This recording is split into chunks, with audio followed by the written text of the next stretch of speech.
Leaders in Internet media and the American-made movement. You're listening to Internet Radio America. Coming to you live from the Mendocino Forest in Northern California. Parrots, People, and Pets. Your hosts this evening are Michael and Mandolin Cox. We would love to welcome the entire world all the way around the globe to our show. Sit back, relax, and enjoy.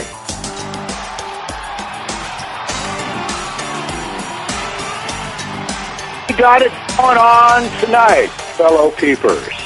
Welcome once again to Parrots, People, and Pets, broadcasting live to you from the Mendocino Forest in Northern California. We would like to, first of all, thank our sponsor, Rowdy Bush Parrot Foods. Absolutely fantastic foods for your birds. Please check them out if you haven't already. I also like to mention a couple shows that we also have on Internet Radio America. On Wednesday evenings, American Made Baby at 7 p.m. Eastern Time, hosted by Mr. Frank Crumley. It's an excellent show. Please tune in. Please allow your support. On Wednesday evenings, we have Pets, Rescue, etc., and that airs at 8 p.m. Eastern Time, and it's hosted by my buddy Trace. Fantastic show, fantastic person, fantastic heart. And folks, please lend him your ears and also participate by calling in as well. On Tuesday evening, we've got a brand new show. Well, it's in its infant stage, either the third or fourth show coming up, called Main Street America. And that's at 9 p.m. Eastern Time, and it's hosted by Tony Chance. And that show, basically what that show is about is to try and breathe life back into the downtown Americas that we have and bring people back downtown to shop, encourage the mom and pop stores to stay open and to even open more. So we're going to get right into our show tonight. We've got a couple really, really good things lined up for you, not only on Parrots, People, and Pets, but Global Therapy following the show. But one of the things this week that I was talking to Mouse about, and that was, about the secrets of having your pet trust you. Okay?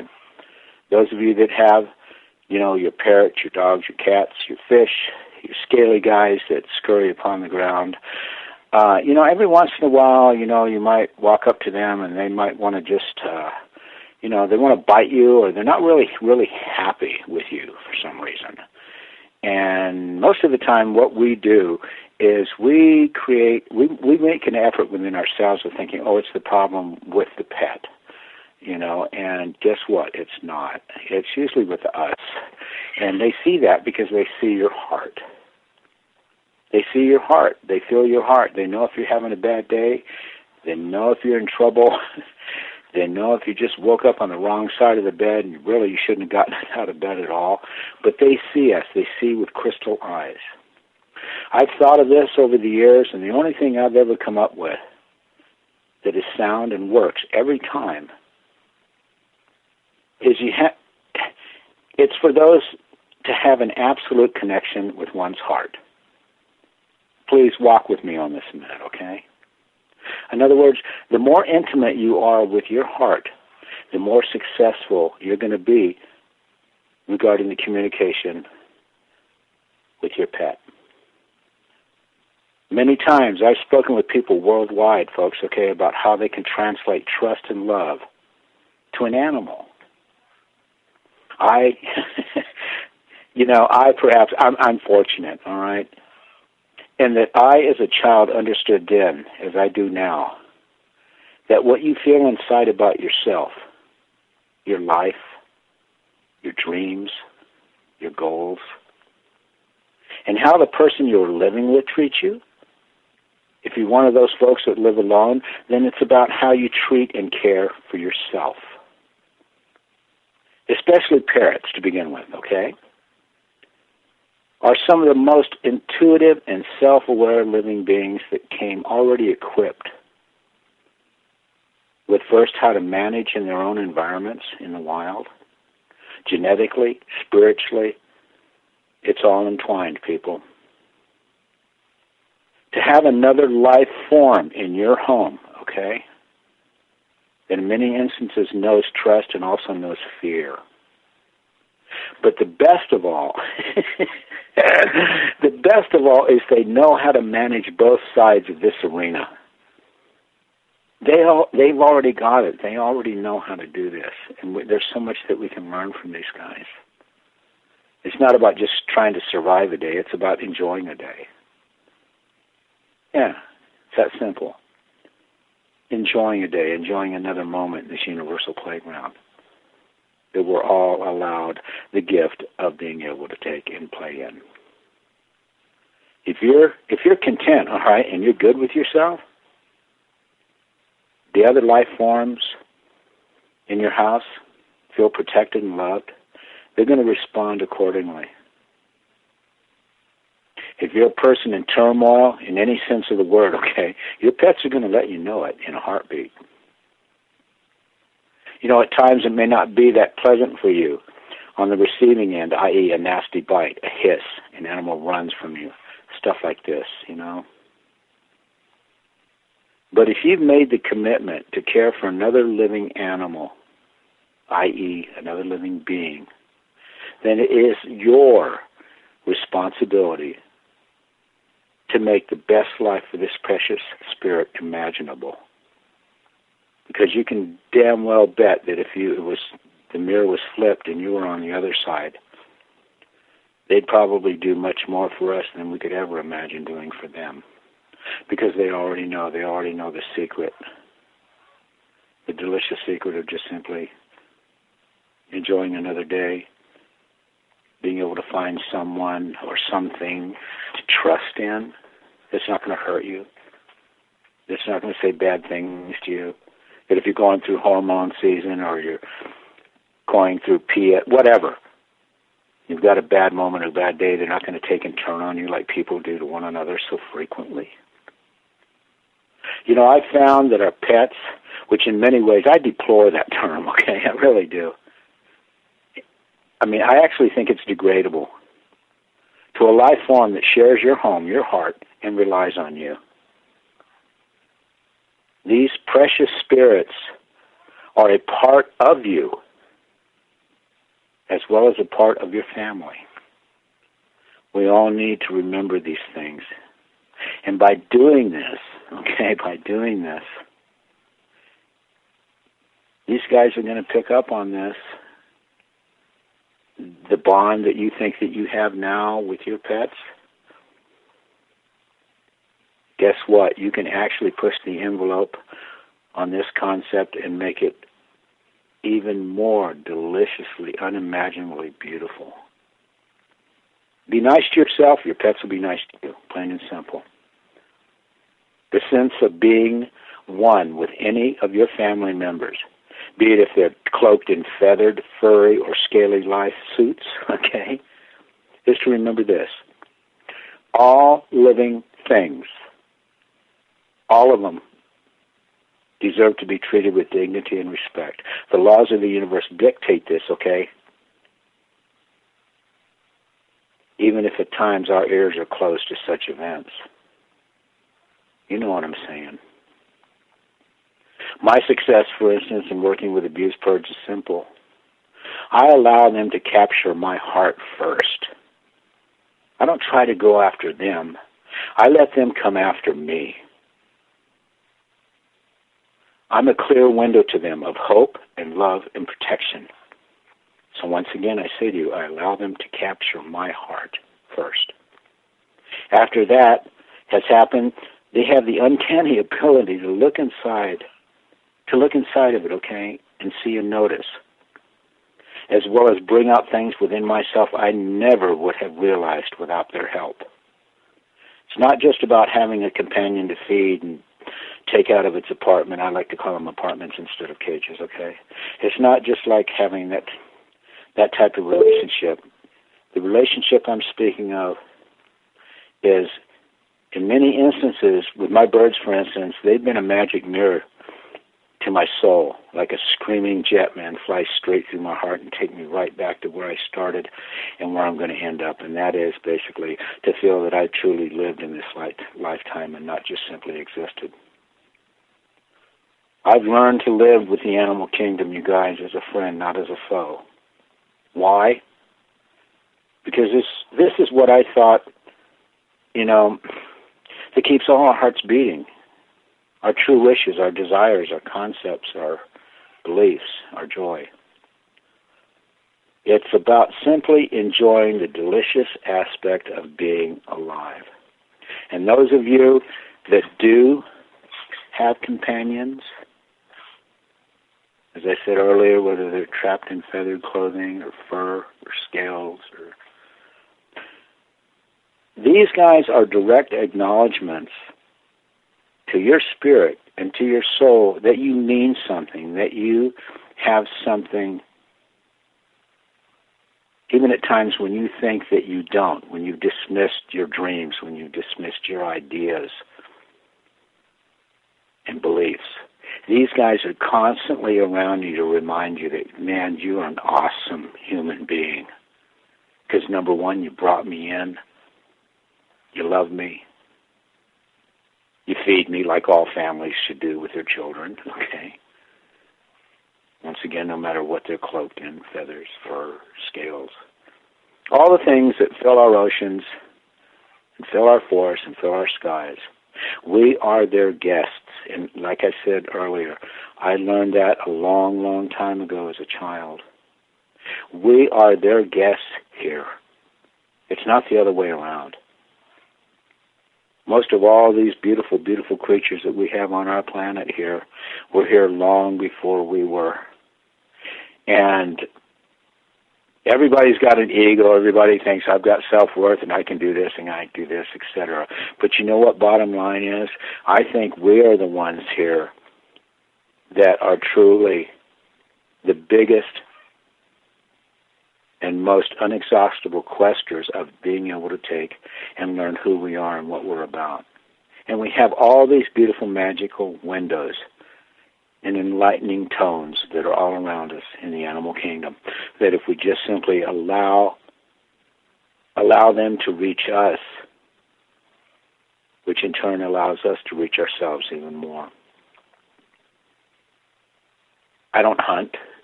I don't take anything out of the sky. I don't take anything off of the ground and stuff it and put it over my fireplace and go, man, I'm really cool. You know, why? Because I don't feel that there's a need to do that. I think that one of the last and most positive saving graces that we have right now in our world is that we have to rely on our heart, and we also have to rely on the fact that, as I said earlier, we're the guests of the animal kingdom here. They are the teachers. We are the student. If you've got, like, for instance, we've got a couple big macaws here that if I didn't allow them first to enter my heart and see me for who I am, I could be in really, really big trouble. I could be in the emergency room every other day, okay?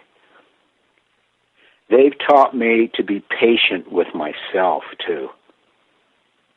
Better than any psychologist or psychiatrist or mind-altering drugs you could imagine taking. Our birds, our pets, our fellow space travelers, if you will, are the key to our success in having a beautiful life. When I go to sleep at night, it may sound redundant to you what I'm about to say, but I'm going to say it anyway. When I go to sleep at night, you know what I think about? I think about all the beautiful things that I shared during the day. I don't think about the stuff of getting the icky troll on Facebook saying blah, blah, blah, blah, blah, because they're so pathetically unhappy and don't even know what it means to be alive. I go to sleep and I think about all the remarkable, wonderful things that I've shared with my family during the day. And it pleases me, and it makes me feel energetic from the standpoint of I can't wait to wake up tomorrow and do it again. And do it again and again and again. When I wake up in the morning, the first thing that shoots through my brain is, far out, Michael, you've got another day. Please hear me. When you start, you know what, at first, I'm thinking to myself, I'm not preaching here, okay, because I don't do that very well. But there is something about going to sleep and really appreciating what you did during the day and waking up in the morning. And once again, allowing yourself to look at life with crystal eyes, the eyes of a child, okay, and go, I've got these beautiful birds. I have these beautiful companions that love me and know that I love them unconditionally. I can't think of a better way to spend my life. I would be probably the most loneliest person on the planet if I didn't have my birds, if I didn't have my family. You know why? Because the mirror can do just so much, okay? The mirror can just do so much. You stand there in front of the mirror of life and you try to fill in the blanks, okay? It's not going to work. And all of a sudden, one morning, you're going to wake up and you're somebody else. So, communication with your family members. I almost said the pet word, sorry. The heartfelt communication and love. That delicious exchange that no one can ever take away from you. Once you've experienced, you guys that do this, you know what I'm saying. I mean, I know there are times where I know all of you can take and pick up your bird and hold your bird close to your chest, and all of a sudden tears start running down your face and you don't know why, but you feel so damn good and you can't find the words. Because the universe has deemed you worthy enough to be able to experience the most beautiful thing that life has to offer, and that is called exchange. Exchange in knowing that you are pure of heart and mind and soul, and there are other living things out there that get it and they see it and they want to be a part of it. We're very, very, very, very lucky, peeps, okay? You guys, you know who I'm talking to here. We want to welcome all the new listeners that are joining us this week, too. There are a few people in the chat wing that are new, and so we want to thank you for joining us. I've got my military macaw with me, and she wants to give a shout-out to Junior, her soulmate, in Southern California. We're going to have Cheryl Brown on the show. She's a wonderful woman in Florida. I met her about a year and a half ago when I was in Florida at Cindy's rescue, Angel Wings Parrot Rescue. We had gone to a bird show in Orlando, and then we met Cheryl afterwards. Cheryl used to be the owner of Chief's Bird Cabin, which was a store in Orlando that sold bird supplies and things like that. And when I met her, I got to meet her Hyacinth macaw, Ziggy. And when I met Ziggy in Orlando, I admit he was very intimidating. He was the first Hyacinth macaw I had come in contact with. But he is actually the biggest goofball. I have several videos of him bouncing on countertops like a bunny. And he's hysterical. And it was actually just his birthday a week ago or so, I think. And for those of you that don't know, Hyacinth macaws are those giant blue macaws that you see in pictures sometimes with yellow around their eyes and their beak. And they're the largest parrot in the entire world. Their wingspan can grow to be longer than 5 feet. And the hyacinth itself can get up to 3.5 feet long from the end of its tail to the tip of its head, and they can weigh up to about 4 pounds when they're adults. But it's very unfortunate. Hyacinth macaws are seriously endangered. Red-fronted and blue-throated macaws are up there with the hyacinth as far as how endangered they are. Military macaws, too. They're all endangered. Hyacinth macaws have huge beaks, which adds to their intimidation. They can actually crack a coconut. They aren't really known to be aggressive or ill-tempered. Despite their size, they're actually called gentle giants, which a lot of people call green-winged macaws. So when Cheryl comes on, we're not only going to be talking about Ziggy. We're going to be talking about some of her other birds that she has, most of which have horrible pasts. There are a lot of things involved with gaining the trust of a parrot or any type of pet that's been abused or neglected. So please feel free to call in during our interview with Cheryl if you have any questions for her. She's very experienced with birds. She has several birds of her own, if not a dozen. We were talking about them a while ago on the phone, and they sound like a lot of the birds that we have here that have been abused, either physically or mentally.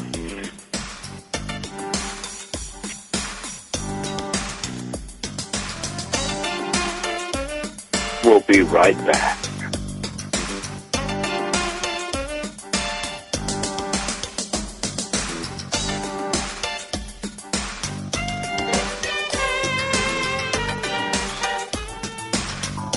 Rowdy Bush Incorporated, premium bird food for your valuable pet.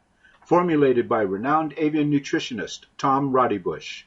Rowdy Bush bird foods are fed to pet birds worldwide when high-quality diet is a must. All of our food is 100% edible, contains no added sugar, animal byproducts, artificial colors, or flavors. Please visit www.roudYbush.com or call 1-800-326-1726 to place your order today.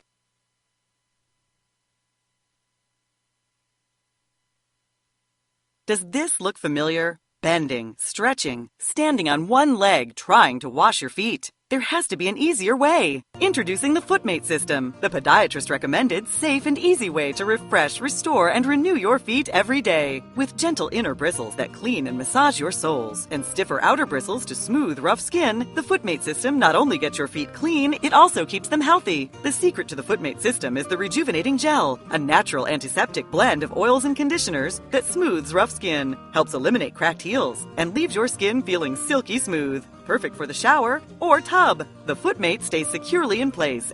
Give your feet the attention they deserve. Order the Footmate system today. Need therapy but can't afford to sit on the couch of a therapist's office for answers? Tune in to Global Therapy, the most therapeutic show on the planet. Heal your heart and mind by listening to others and sharing your own issues. So many people in the world today suffer with emotional problems that can be solved without having to spend a fortune. Begin to live a better life and see the world in a brighter light. Hosted by Michael Cox of the Global Nest Exotic Bird Sanctuary, every Sunday evening at 8 p.m. Eastern Time, right after Parrots, People, and Pets on InternetRadioAmerica.com.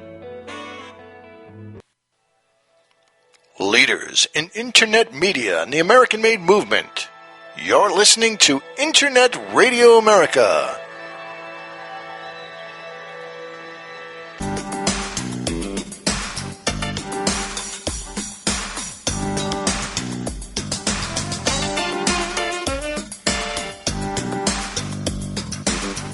We're back, folks. It's that you are with us tonight.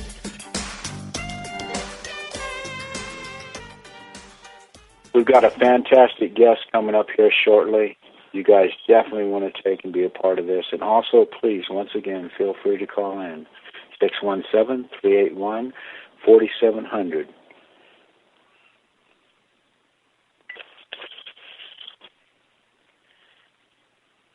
We were talking a little bit before about trust and gaining it with our animals, our pets. When I first came to the sanctuary, I was actually really surprised at how vicious some of the birds were.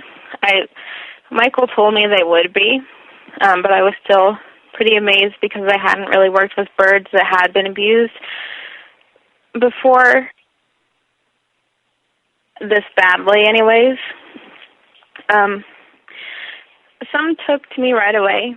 Most of them did, but for instance, Josie, the Harlequin Macaw, wanted nothing to do with me. She was beaten with sticks for 18 years. She just started coming around to me a few months ago, so it took about a year of feeding her each morning, cleaning her cage, petting her head through the cage bars for her to feel like she can trust me. But now I don't have a problem at all with her stepping up. It's about having that pure heart that I was speaking of earlier, folks. Okay, you've got a good heart, and these guys, they're gonna feel it, and they're gonna acknowledge that. Now, like Josie, the Harlequin that we have, yeah, she was. The people that had her beat her. They beat her every day. They did it for two reasons. One, because they could, and the other is because it made them, I guess, feel special, or made them feel like they had some sort of power. And it's probably, all the birds, all the companions that we have here, they're all special in their own way. But Josie probably is the only one that I've had in my life. I'm doing this for 49 years now, that have been treated so horrifically. When I first brought her home, 3 months straight, she was up all night long. She wouldn't sleep. And during the day, sleeping is all she wanted to take and do. They had messed her up so bad that she stayed up every single night, sleep deprived, afraid that they were going to come back to her cage and pull her out and hurt her. And it took me, that was the longest time it ever took me to take any given bird that had gone through horrible, horrible stuff, for her to finally be able to take and relax and go, you know what, now I can sleep at night because they come over and hurt me. And when Josie decided that finally it was time to trust, it was absolutely, absolutely beautiful. Because one of the things that birds key in on is, believe it or not, even the color of hair, okay? Whether you wear glasses or not.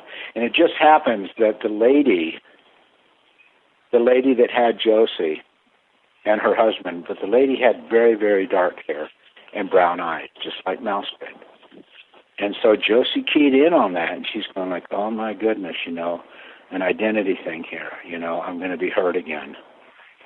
And patiently, each day, I told Mouse, I said, you know what?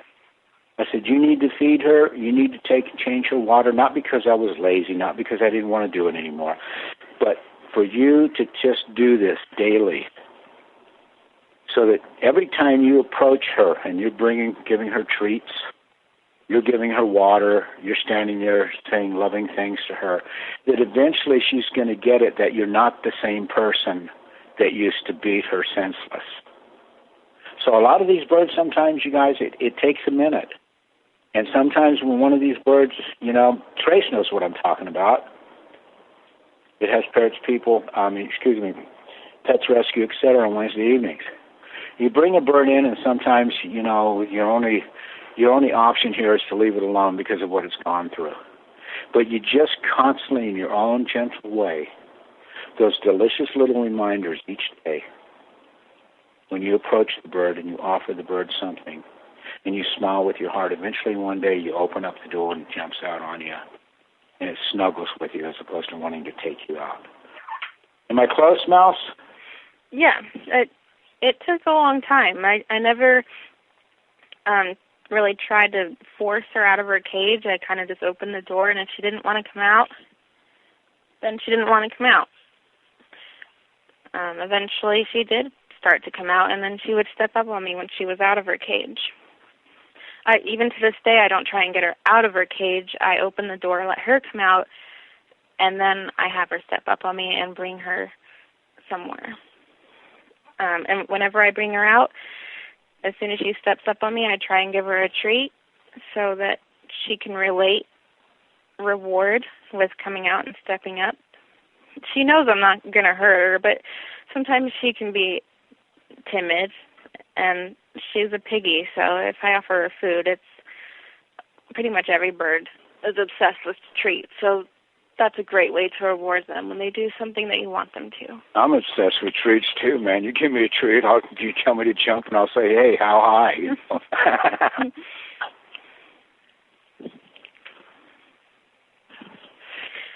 So that's what it's about.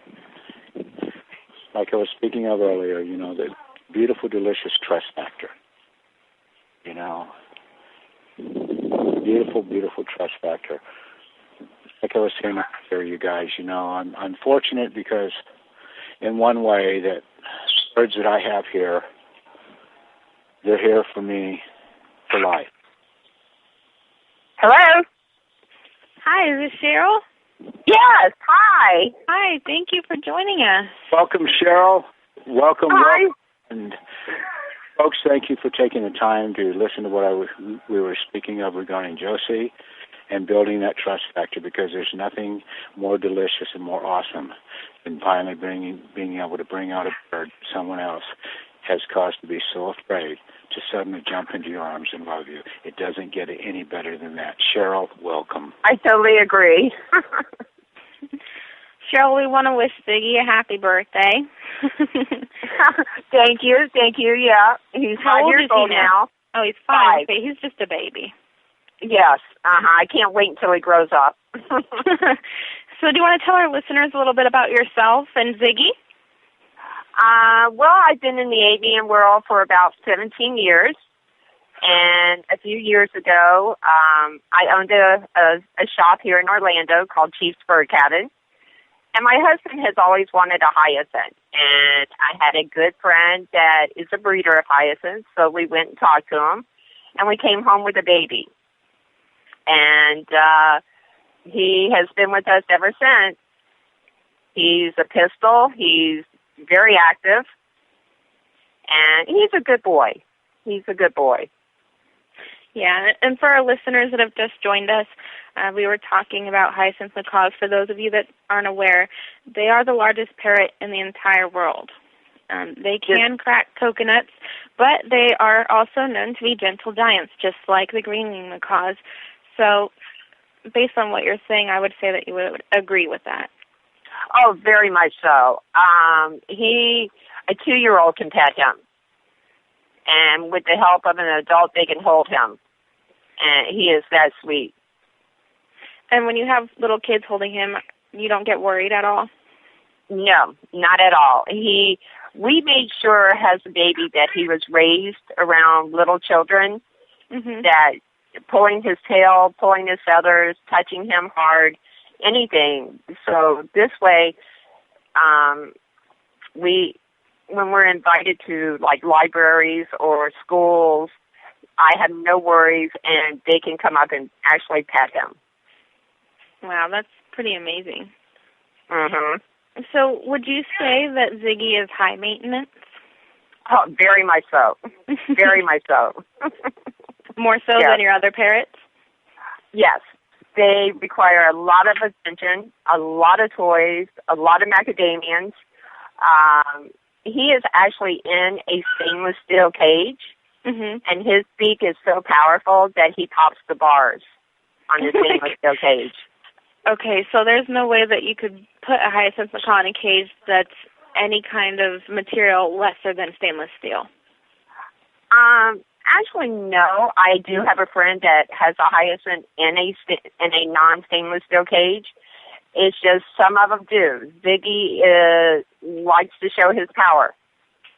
Yeah. And he'll get bored and he'll start playing with the bars, and all of a sudden they're off. Yeah. And so by keeping him busy, what kind of toys would you give a hyacinth that he wouldn't destroy in just a few minutes? There is nothing. There is nothing out there. In fact, I've even bought toys that have said bulletproof, and he destroys them within minutes. Have you tried titanium coconuts? I would like to give it a try. There is nothing he has not been able to go through. Have you ever given him a coconut to crack before? No, I haven't. But there's something I will be doing here real shortly. All right. Well, we want to tell her. Well, excuse me. Go ahead. Cheryl, when you do give your baby a coconut, would you take and videotape this and? Sure, no problem. See these guys like just go after it like we would a peach. I so want to see this. Because I know with the biggest macadamia nuts, he has it cracked within seconds. Right. So, something that takes us, a few tries with a hammer. We want to let our listeners know that if you have any questions for Cheryl or any comments, you can call the number. It's 1-617-381-4700. We're talking with Cheryl Brown. We're talking about her hyacinth macaw, Ziggy. We're also going to be talking about her other flock members. She's very experienced with other parrots. Ziggy is 5 years old. One of our listeners wanted to know. So I was reading that hyacinths eat a large amount of nuts in the wild. You mentioned Ziggy eating macadamia nuts. Do you feed him more nuts than you would your other parrots? If it was by his choice, yes. But I do limit him in the amount just because he does weigh over 3 pounds. Mm-hmm. And I want to make sure that he has a stable weight and he doesn't become obese. Right. So I'm very cautious. And I was reading also that hyacinth macaws have a vast intelligence. Some of the articles that I read actually compared them to African greys. Would you agree with that? To a point. I think they're right below an African gray. His ability, his speech ability is awesome. Mm-hmm. He can say phrases. He says quite a bit of stuff, and he learns just as quick as an African gray. Wow. Yeah. So you have to be very careful with what you say around here. Mm-hmm. No cursing in my house. Is he listening to the show right now? No. If he was, you wouldn't be able to hear me. Oh, okay. Well, that's something you might want to tell our listeners, too. People that want to get a hyacinth macaw because they're cute and because they are the largest macaw or parrot in the world. What is their noise level like exactly? I would say worse than 5 cockatoos together. Wow. That's right. He's extremely loud. I'm going to start buying stock in earplugs companies. Okay. Those of you guys that want to get a hyacinth, all right, I'm going to start a new earplug company, all right, called Hyacinth. That would probably be a good idea. I mean, he's so spoiled, and people's got to realize, yes, they are a gentle giant, but I highly, highly recommend that you do have macaw experience, because if you do not train these birds right from a baby, they can become very aggressive and they could hurt someone. And, you don't want that. So you really have to train them well. Right. And you were talking about their jaw pressure and how extreme it is. I mean, if they really wanted to, they could drop your hand. Oh, my gosh, yes. In fact, just recently he was injured, and if my hand would have been in his mouth with the pressure he applied to this object, my hand would have been crushed. Any hand would have been crushed. Cheryl, we've got a caller on the line. Sure.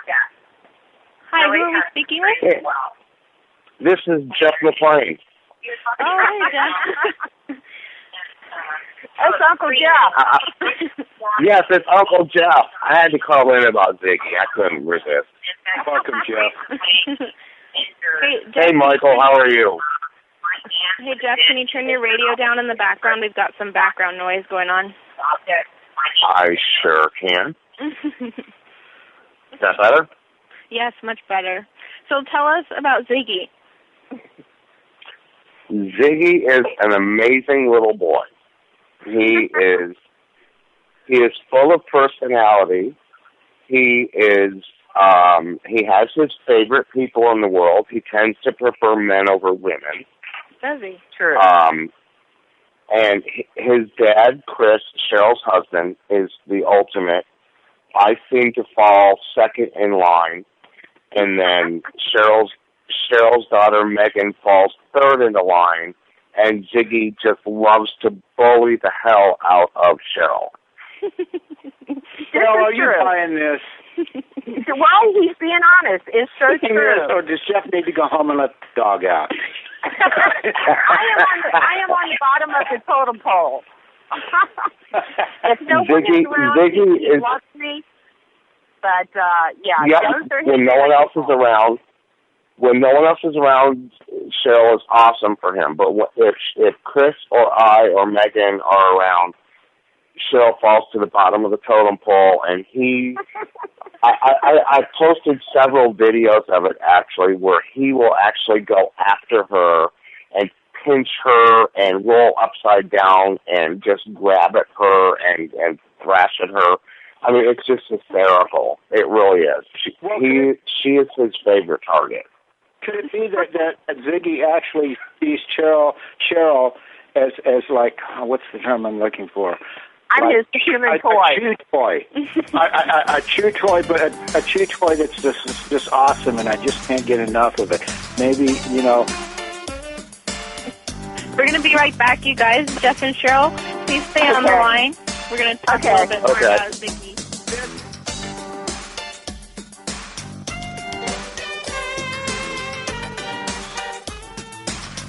When you buy products that are made in America, you are helping to put more Americans back to work. It's up to each and every one of us to make the right choices. Please buy American-made products. KB Footwear Company manufactures a line of protective boots and shoes that helps keep the American worker safe and comfortable on their feet. Our footwear is made right here in America using the original nap patterns and tooling that American workers have come to trust since 1921. Please find us at www.kbfootwear.com. Thank you. Rowdy Bush Incorporated, premium bird food for your valuable pet. Formulated by renowned avian nutritionist Tom Rowdy Bush. Rowdy Bush bird foods are fed to pet birds worldwide when high-quality diet is a must. All of our food is 100% edible, contains no added sugar, animal byproducts, artificial colors, or flavors. Please visit www.roudYbush.com or call 1-800-326-1726 to place your order today. Need therapy but can't afford to sit on the couch of a therapist's office for answers? Tune in to Global Therapy, the most therapeutic show on the planet. Heal your heart and mind by listening to others and sharing your own issues. So many people in the world today suffer with emotional problems that can be solved without having to spend a fortune. Begin to live a better life and see the world in a brighter light. Hosted by Michael Cox of the Global Nest Exotic Bird Sanctuary, every Sunday evening at 8 p.m. Eastern Time, right after Parrots, People, and Pets on InternetRadioAmerica.com. That's coming up next on Internet Radio America. Leaders in Internet media and the American-made movement. You're listening to Internet Radio America.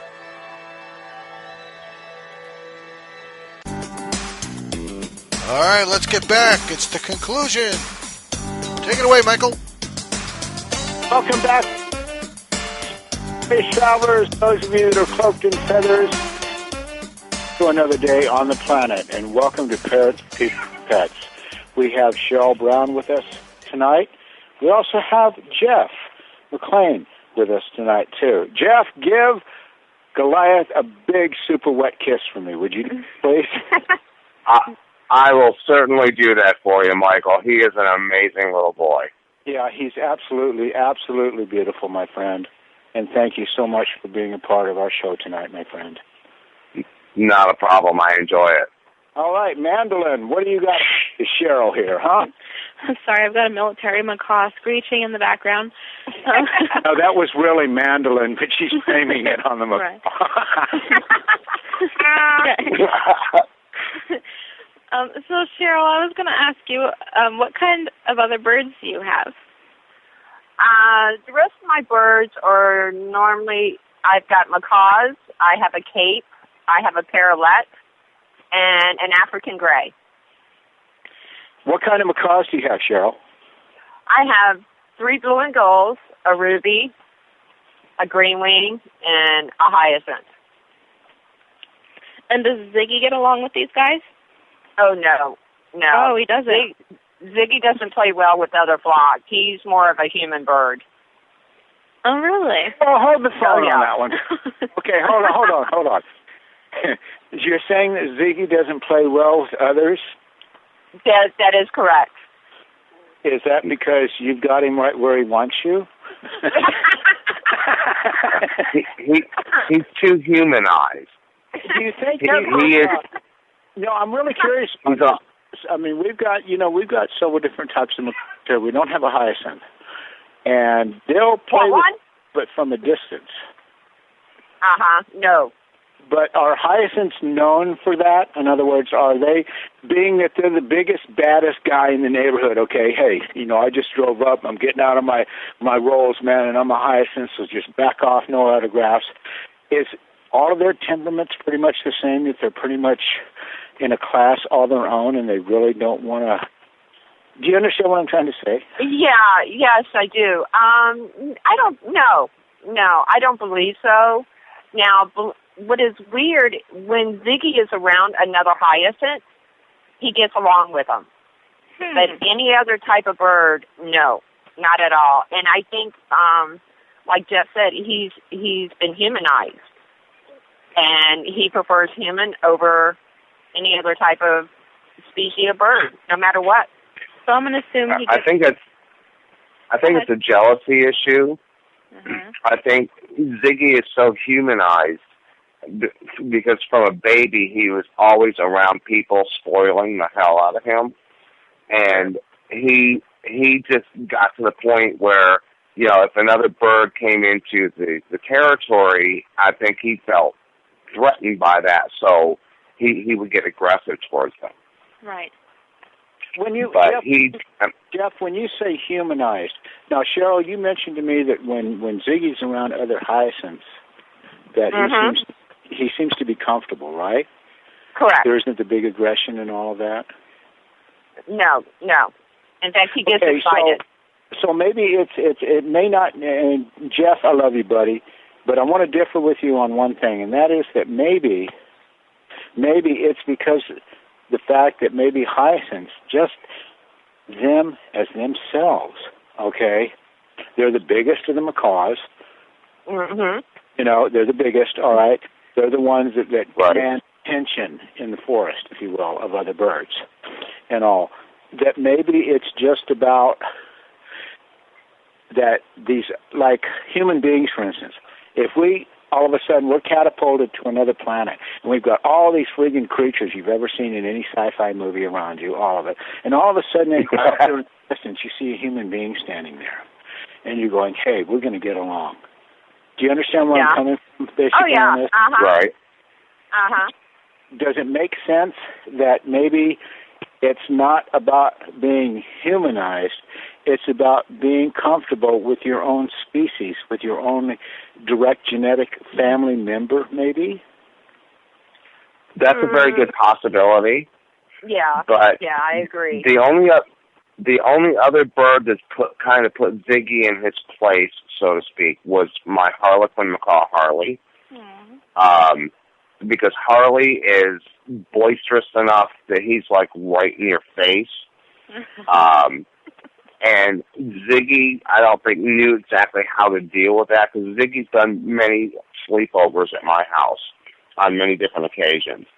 And Ziggy and Harley would come in contact with each other, and unlike Ziggy with any other bird other than another hyacinth, when he came in contact with Harley wouldn't back down from him.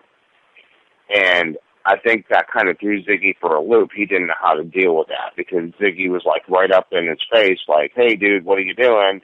And Ziggy was like, and Ziggy's reaction was kind of like, well, why aren't you intimidated by me? Everybody else was. Yeah. That makes all the sense in the world. We've got a couple of severe macaws here, and one of them, her name is Rika. And Rika will take on Rodney, our big, huge green wing. And Rodney, to put it mildly, he takes no prisoners. And she'll just, you know what? I'm this little moped standing out in front of the Empire State Building, and I'm going to take you down. I love the tenacity of these. So maybe Harley, was just like, that kind of push through. The same with people. You come in contact with Mouse. Was that you? You come in contact with somebody, that attempts to be overbearing. You have two choices. One, you're going to come back at them like a screaming banshee, or two, you're going to put your tail between your legs and you look to Sally. Well, I don't think Ziggy knew how exactly to deal with that at all, actually, because it was hysterical the first time it happened. But, Harley, like I said, being very boisterous and, like, right up in your face, he wants to be friends with everybody. And he didn't realize, Ziggy was trying to intimidate him because Harley can be intimidating himself. So the combination of the two personalities coming together was hysterical. And neither one knew exactly how to deal with the other, but Harley sure as hell wasn't backing down from Ziggy like every other bird did, and Ziggy didn't know how to deal with that. But Josie, our macaw here we were talking about earlier that had been tortured pretty much for several years, she's a harlequin, and it's what is it? What two breeds is it? It escapes me right now. What makes a harlequin? It's a green wing and a blue and gold, right? Yeah. Correct. Yeah, she won't take nothing from nobody, that's for sure. Yeah, I mean, she also, Josie is one of those kind of birds that, refuses to take any prisoners, and she's got us all, I mean, we've got her right where she wants us. I mean, literally. Of course. Literally, and you know what, you guys, I wouldn't have it any other way. Because when a bird makes you feel like you're not the master anymore, you're the student. Yep. And they actually will allow you to pick them up and bring them to your chest and hold them, and all that power, all that tenacity. I can't think of a better way, man, that the heart truly experience the thought of keeping your heart beating than to be able to take and enjoy something as beautiful as that. And I agree. That's awesome. I have a blue and gold that I have been working for a year, and I want to hold him so bad, but right now, I do what he wants. If he doesn't want to come out, I don't force him. That's Mango. Mango. And I'm trying to gain his trust. He knows I'm not going to hurt him, but it's, if you want to come out, that's great. If not, I respect you. And I think with the majority of my birds all have trust issues.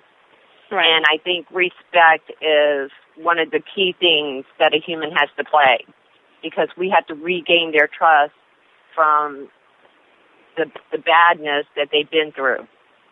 Right, what they've been put through. Mm-hmm. What would you say about a bird, perhaps that's been horrifically abused, that never does want to come out of its cage? It has no interest in interacting with humans. It feels safe in its cage, and it just wants to stay there. Then I would respect that. Go ahead, Jeff. That's really a difficult situation, because you can't allow that bird to be solitary and live in its cage 24/7. That's not healthy for the bird. But at the same time, you don't want to force the issue and push the bird and enforce the trust issues that it already has. You need to find a way to work with that bird to entice it out of its cage and get it more comfortable with coming out and being free. Mm-hmm. Which is a very difficult thing to do, and it's a bird-by-bird, case-by-case basis as far as how to do that and how to work with that bird to get that to be accomplished. Mm-hmm. But it's not healthy for any bird to be in its cage 24/7 and never want to come out. Right. And Cheryl, I think you were talking about your ruby macaw that was an ex-breeder that only likes your husband. And Jeff. Those are our two favorite people. Talking about an ex-breeder that only likes her husband, Mouse? Well, males in general, it seems. Okay, I'm over it. Go on. Okay, well... Again, I'm on the totem pole. So do you try and interact with him? I mean, despite the fact that, he doesn't seem to want anything to do with females, do you try and interact with him? Oh, definitely. It's actually a female. Yes. She and I get along great. But if Jeff or Chris is around, forget it. I'm chopped liver. Yeah. Yep. Mm-hmm. Yeah, Nova's one of my specialty cases. She's a retired ex-breeder who almost died from a calcium deficiency because she produced so many babies and a broken wing, because she suffered from a calcium deficiency that almost killed her, which is why she was retired from breeding. But she is, if she loves you, like she does Chris and I and Cheryl, you can do just about anything with her, but anybody else, she'll try and rip your face off. Mm-hmm. But again, it's a trust issue with her, and she has major trust issues. And, working with her is a day-by-day, case-by-case basis. You've got to read her mood. You've got to read her personality and see where she's at the moment. And, in most cases, I have no problem with going over the cage and getting her out at any point. But there are times that she's just in a mood where she just wants to be left alone, and you just respect that. Right.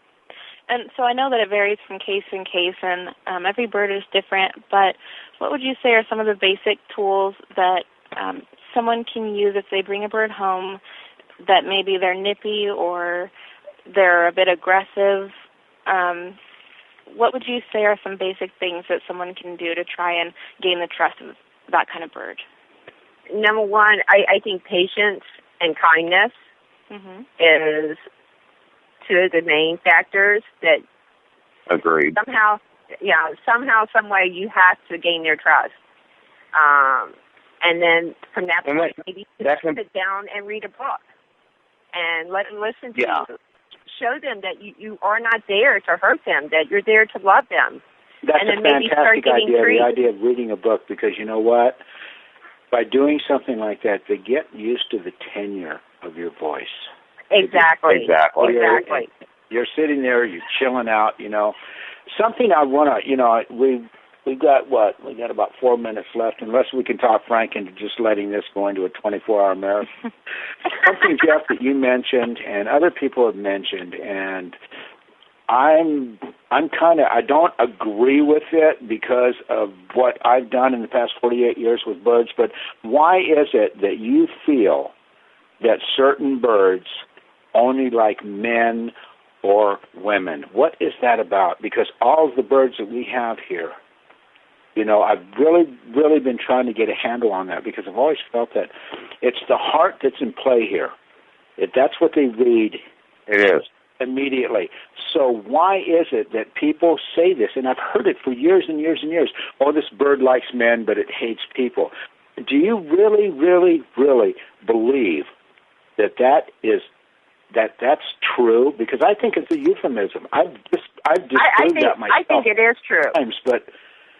But why? I think it's a combination of a couple things. I think it's number one, there's a partial truity to it, but also I think it has a lot to do with their past and how they've been treated by a specific sex.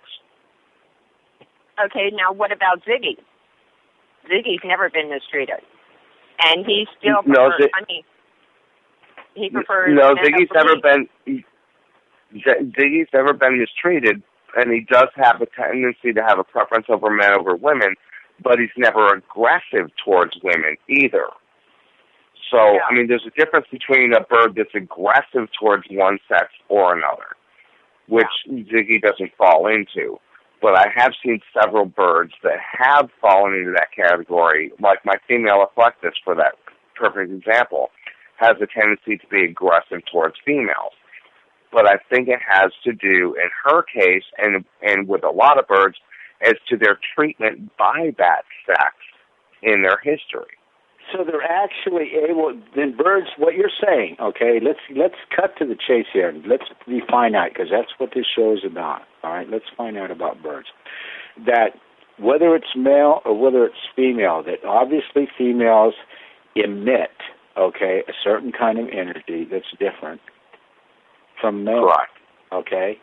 So birds actually read this. Do you think that hormones or anything like that may have anything to do with that?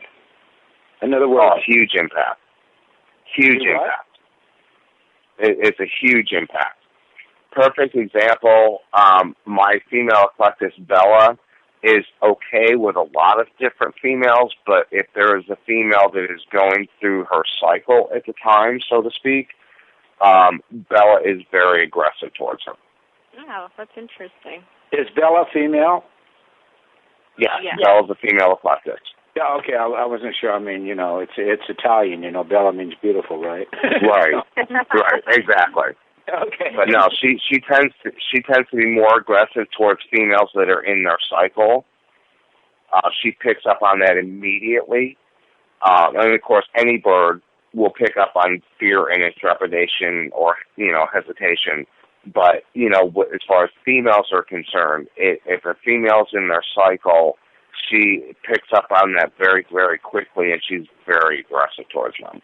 This has been an absolutely, probably one of the best shows ever that we've had. The exchange of information, humor, heartache, and, man, of making it all happen and keep it going. And Cheryl Brown and Jeff McLain, thank you very, very much for being a part of this tonight. Thank you, guys. And we definitely